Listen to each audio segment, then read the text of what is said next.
শুভ দুপুর বন্ধুরা। তো ভিডিওর ফার্স্টেই রসুন পেঁয়াজ দেখাচ্ছি, তার মানে তোমরা বুঝতেই পারছো বাড়িতে আজকে কি হচ্ছে।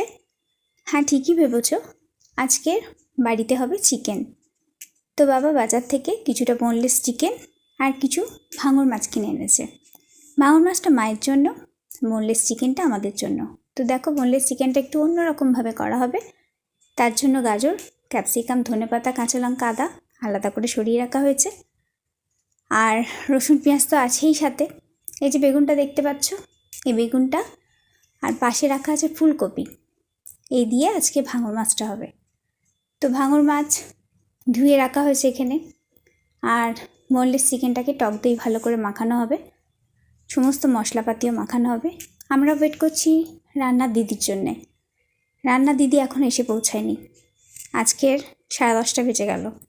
10টায় আসে দিদি, সেই জন্য আমি এগুলো একটু ধুয়ে ধায়ে একটু আগিয়ে রেখেছি, যাতে ওর কাজটা করতে সুবিধা হয়। তো দেখো, তোমাদের সাথে কথা বলতে বলতে রান্না দিদি এসে গেল।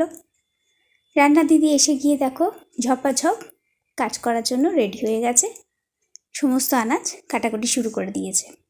এদিকে দেখো মাংসটা, এটা এখানে ভালো করে কষা হচ্ছে।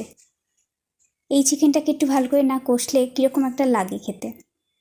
আর পাশেতে এই সমস্ত জিনিসগুলো ভাজা করে রাখা হয়েছে।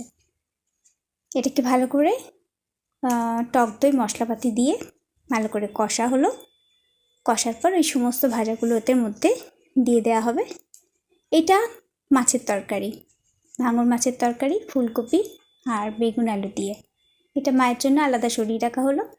দেখো, দেখতে দেখতে একেবারে লাল লাল চিকেনের ঝোল। দেখো কেমন হয়েছে রান্নাটা। যদি তোমাদের ভিডিওটা ভালো লাগে প্লিজ একটা লাইক কমেন্ট করে দিও, চ্যানেলটাকে সাবস্ক্রাইব করে দিও আর পাশে থেকো, যাতে এরকম ধরনের ভিডিও তোমাদের সামনে আবার নতুন করে অন্য কিছুভাবে আনতে পারি। আজকের জন্য এতটুকুনি, টাটা।